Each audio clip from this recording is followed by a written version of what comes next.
Welcome to another inspiring message from Victory Church. We believe that God is at work right now to bring victory to your life. For more information about Victory Church, find us online at www.victorychurchnwa.com. I don't care where you are in your life. He can make you whole. He can make you complete. He can make you not depressed. He can make you not sick. With the blood. School's about to start. Mamas and dads, grandmas, grandpas, plead the blood over your children. Your grandbabies. Your neighbor's children. You ain't got no babies in school, plead the blood like we do. All the babies in school. That God covers them and keeps them. Amen. Y'all want another one? I like him. I like him. And it reaches to the highest mountain. I know it flows to the lowest valley. Oh yeah. We're talking about the blood that gives me strength from day to day. It will never lose its power. Oh, I know it reaches to the highest mountain. Oh, and it flows to the lowest valley. Oh yeah, the blood that gives me strength from day to day. It will never lose its power. Come on, sing it with us.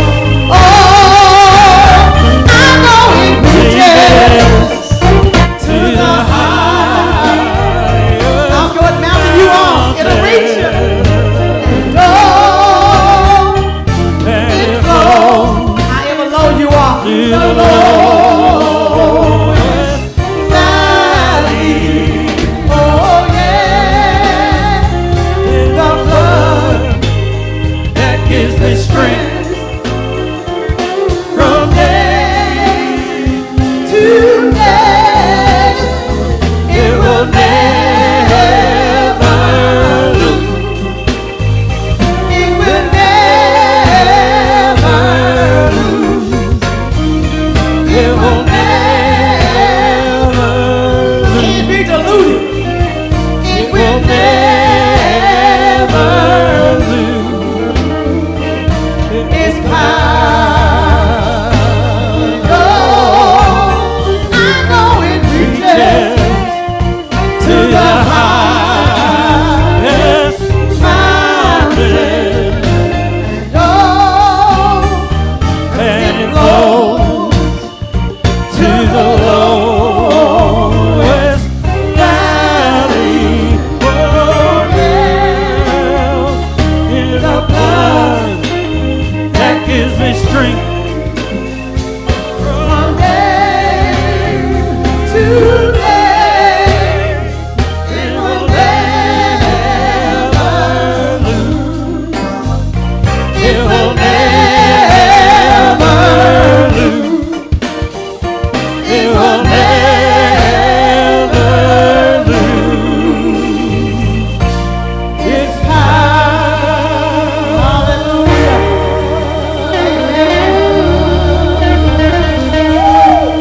Something about that blood, baby, I tell you. Woo! So good. So first we welcome the Spirit in. Spirit filled the room, and now we got to fill the room with love. Just give each other some love. So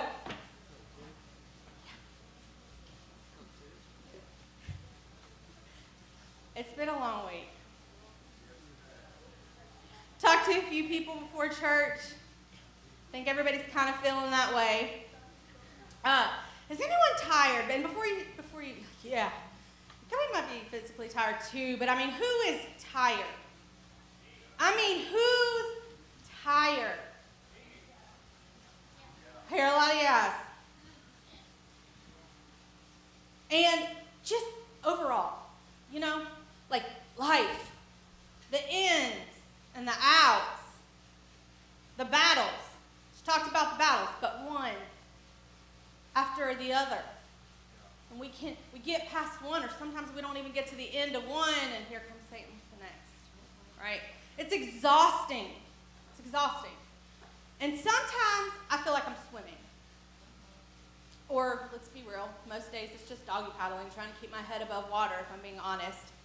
And it's kind of like, I think of the beach. And I know we were on the lake yesterday. I know that we're in the vicinity of the lake, so hear me out, because I'm an ocean girl. So, it's like at the ocean. Has everyone been to the ocean before? Yeah? Okay, so I feel like I'm at the ocean. And in the ocean, there's the strong waves and currents. Although yesterday I saw at the lake as our boat kind of went under a couple of times in the front, that apparently that happens on the lake as well. So you feel me about the strong waves and currents.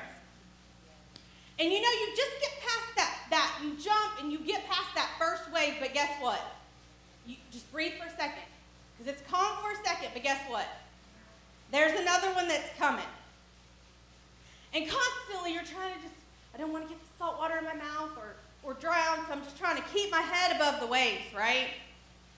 And truthfully and transparently, some days are so strong, and I'm so tired, I truthfully feel like I'm going to drown. Anybody else feel me in here? Okay, good. Good. God knows I didn't. He gave me this message 2 weeks ago, and I was sitting with a stranger and started crying. So then there's that. I'll be weird. It's fine. But guess what? We're all sitting here, so we haven't drowned. And over again, he gives us just enough strength to get through to the next day, and the next situation, and the next battle. And when I think about the water and the current, my mind always goes to Moses. He was thrown into the water, but also pulled out to be one of the greatest men in the Bible. So if you're feeling bad, follow me, okay? Let's go to our Bibles. I'll give you the exact chapter or the verses in a second, but if you want to start flipping to Exodus chapter 2. So a little bit of background. So Pharaoh had made a new law that all the Hebrew baby boys that were born had to be thrown into the river. And when Moses was born, his mom knew there was something special about him. Follow me, mamas. So what she decided to do is first she hid him. And she went and she weaved a basket of reeds. But she didn't pick any old reeds. She found the insulated reeds. So she laid her baby in the reeds, put him in the basket, and she set him off in the river. Pharaoh's daughter was at the river, and she heard a baby crying. She fetched him from the water, and she took him as her own baby. And there are so many assumptions, you know how people are, on why she took Moses. Some say she couldn't have children. Some say it was the gift from the gods. But let's not make any assumptions. What we need to know is that she saved him there from that water. And while we know there are purpose in all things, and he works things for all good, this story is particularly close to my heart. So Moses was pulled out of the water, right? She pulled him out of the water and rescued. Not for just that moment, but for what laid ahead for all of us. And the princess bought the services of a Hebrew woman to nurse her baby. Okay, fine, I took this baby out of the water, but I'm not miraculously making milk, so I need to feed my child. So she bought the services of a Hebrew woman, and as we all know, there's no irony with God. He lines up each and every detail for what we need. So for anyone that doesn't know, that nurse was Moses' mother. God used her courageous act of hiding and saving her baby to begin his plan for rescuing all of us, his people, from Egypt. Okay, so let's go to Exodus 2. We're going to read 1 through 10. Now a man of the tribe of Levi married a Levite woman, and she became pregnant and gave birth to a son. When she saw that he was a fine child, she hid him for 3 months. But when she could hide him no longer, she got a papyrus basket for him and coated it with tar and pitch. Then she placed the child in it and put it among the reeds along the bank of the Nile. His sister stood at a distance to see what would happen to him. Then Pharaoh's daughter went out to the Nile to bathe, and her attendants were walking along the riverbank. She saw the basket among the reeds and sent her female slave to get it. She opened it and saw the baby. He was crying, and she felt sorry for him. "This is one of the Hebrew babies," she said. Then his sister asked Pharaoh's daughter, "Shall I go get one of the Hebrew women to nurse the baby for you?" "Yes, go," she answered. So the girl went, got the baby's mother. Pharaoh's daughter said to her, "Take this baby and nurse him for me. I will pay you." So the woman took the baby and nursed him. And when the child grew older, she took him to Pharaoh's daughter, and he became her son. She named him Moses, saying, "I drew him out of the water." So Moses was pulled out of the current. It was his destiny from the beginning before he was even born. See, that's what his name means. Moses stems from the Hebrew verb to draw out of water. He was pulled out of the water and set on a rock. He was chosen before he was even able to do any of the things that he did. He wasn't perfect. Hear me here. He wasn't perfect. He was raised in Pharaoh's kingdom. Just equivalent that to the world, okay? He murdered a man. He had a speech impediment. He felt unworthy and unable to do what God had called him to do. But with every single mistake he made and every battle that he fought, God was right there to pull him over that wave, and so he could swim stronger to and through the next. You see, our God is a God of second, third, fourth, and infinity chances. And that's not a license for us to go sin, like I can just keep doing the things that I'm doing because my God's going to forgive me. No. But he knows what has been and what will be before us. He knows we're suffering. Man, he knows we're suffering. Because guess what? Our forefathers left consequences that we will continue to pay for. And because he knows the generational curses laid upon us, he is a God of continuing to pull us through. And because of everything, he is the God, the only God that gave his son so we could be forgiven and free. And when I think about free, we could come up with all kinds of definitions. But for me, I really know about freedom. See, most of you probably know, and if you don't, here we are. I'm an open book. I didn't grow up a Christian. I grew up in the world. And before you're like, oh, don't feel bad for me. Don't feel bad for me, because even when I was in the world, without someone guiding me in God's way, I had people guiding me, I had parents, but I had no one guiding me in God's way. But he always had his hand on me from day one. And you're probably going to feel me here, but Satan's been trying to take what was placed on my life since day one. Since I was a little girl, oh my gosh, how he's tried. He tried to take my innocence from me when I was raped as a very young girl. And that was the beginning of the hardening of my heart. You see, for everything he does, he's got to do something else that will keep you further from where God's calling you. And see, it didn't look like the hardening of my heart. Hear me, okay, because these are my stories, but it's not about me. Listen to what I'm saying. He hardened my heart, and guess what that did? It made me a bad businesswoman. It made me walk up into there and take exactly what was mine. Okay? That's what I thought. And everybody's cheering me on because that's what we're supposed to do, right? But that's not what God put me in business for. God put me in business because there are so many people trying to fill holes, gaping holes and wounds with money and titles. But Satan had to pervert that. That's what he does. I grew up most of my life without my dad. And see, Satan thought that would take away my self-esteem, my worth, and truthfully, got me off track a little bit. I started chasing men, searching for what I didn't get from my daddy. But guess what, Satan? It didn't work because God healed my gaping holes, and he made me whole in him. He tried to take my daughter with cancer. Joke's on him. God wasn't done with her. She's got work here to do. He tried to take my voice and reputation more times than I could count. And the voices, over and over, louder and louder.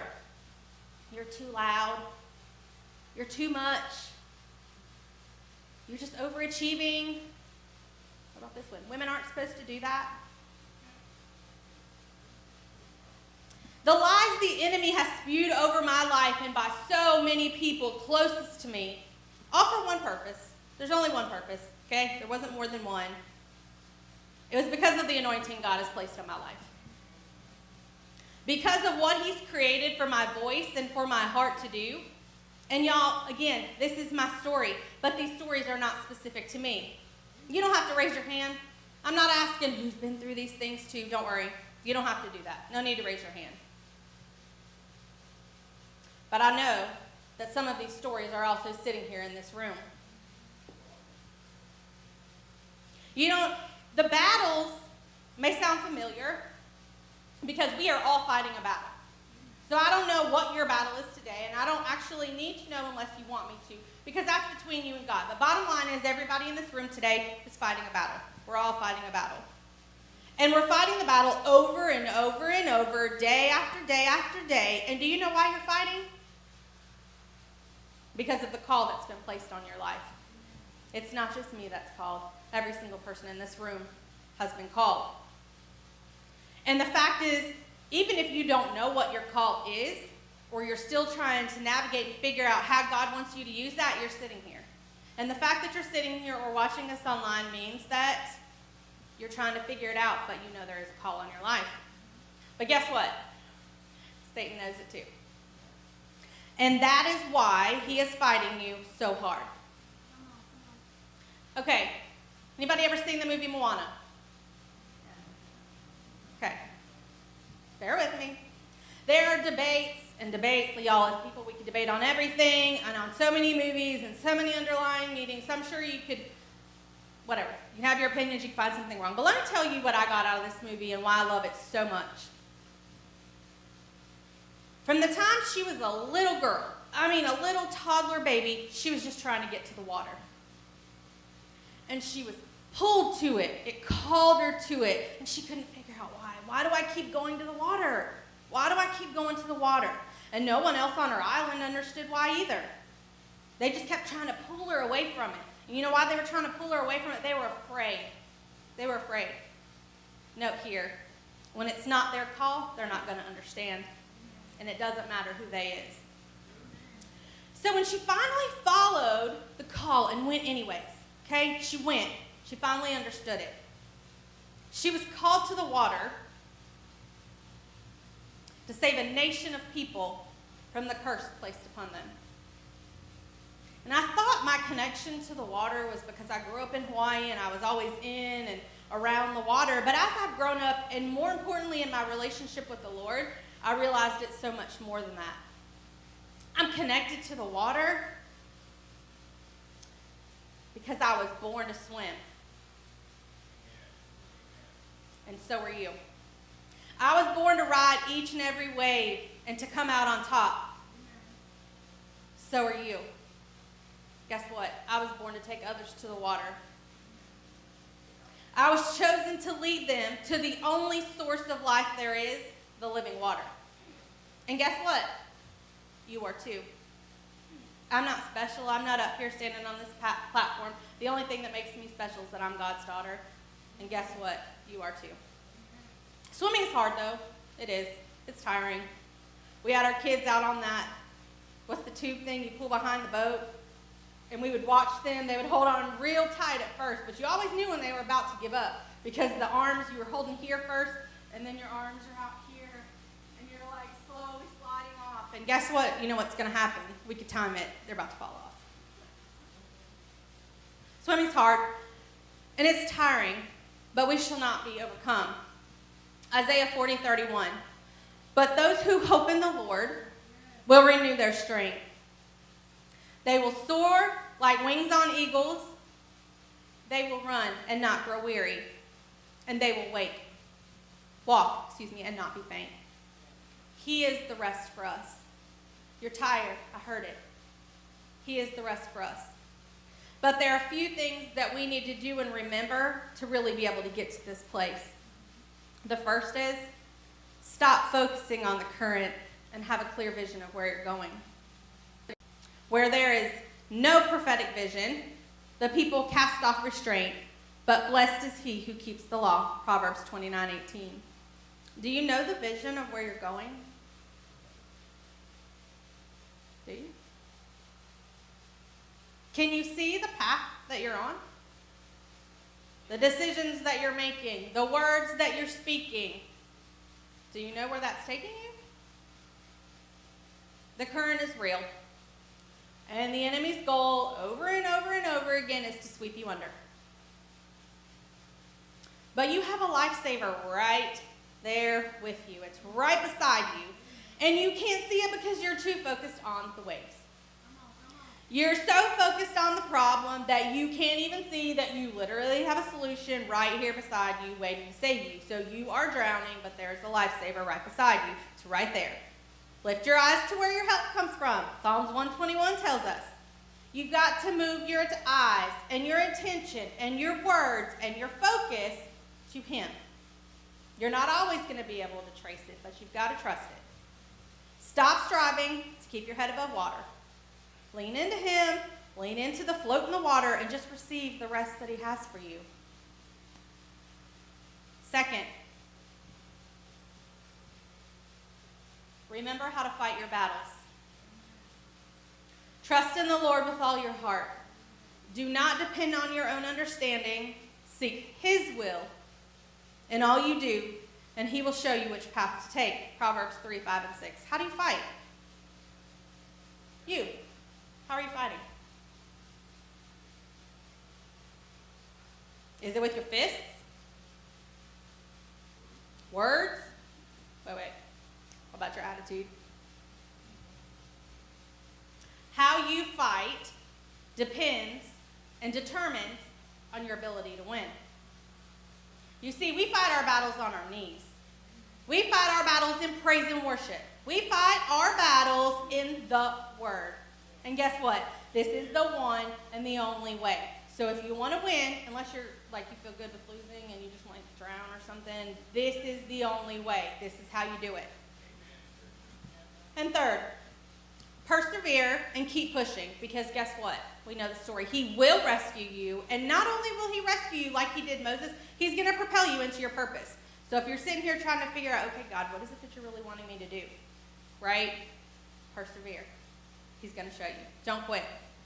The enemy wants you to be so tired and frustrated that you just give up. I'm just tired of fighting. I know, me too.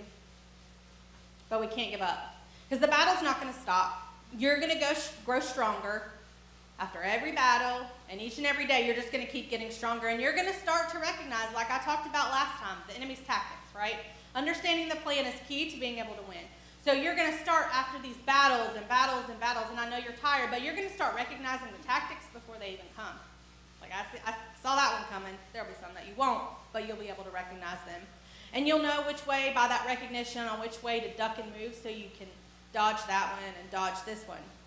And the best of all is you're going to be rescued. We already know the end of the story. By the power of the blood, right? We just sang about that. It's not just singing. Because of the power of the blood, we've already won. We never lose, never. And as long as we win, even when we don't feel like we're winning, because sometimes in those valleys I don't feel like I'm winning, we're still following him. We're still trusting him. We're still following the call, the sound of his voice. And that means you should be smiling in the midst of chaos. And I know that that's not a popular thing or way to agree or feel. But are you smiling in the middle of your battle? You should. Because guess what? As painful it is, it means that Satan knows you're on the right path.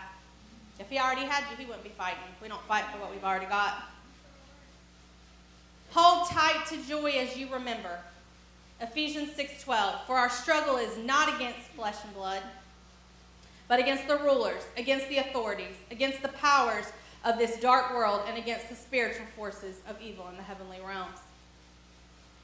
Guess what, though? You're also not just fighting for yourself. You're fighting for so many others that can't fight for themselves right now. And you were called to stand up and fight for them. You've got to stand up. I've talked about this before, but your posture is everything. How are you fighting? How are you in battle? Are you like this? You've got to stand up. Put your shoulders back. Straighten your back. And then grab your weapons, the Bible, prayer, fasting, praise and worship, and you've got to fight. You're in the current right this second. All of us. I don't care how holier than thou you are, you're definitely in the current. And the enemy wants you to drown. And y'all, you are covered by dangerous waters of life and the plans that the enemy is over there putting together for you. But all you have to do is call out to God. Just call out to him. Open your arms. He's going to come. He's going to rescue you. He's going to throw you that lifesaver that I told you is sitting right beside you. And he's going to draw you out of death so you can have new life. You're tired of what you're walking through? Maybe we need to do something new. Maybe you need to walk through it so he can get you to the other side for what he really has for you to do. Moses didn't have it right then either. He had to go through everything that was so uncomfortable and so challenging so he could get to a place of saving a nation of people. Do you think he thought he could save a nation of people? He didn't even think he could talk. But it's not about you. He's going to give you new people, new love, new opportunities. But you have to fight.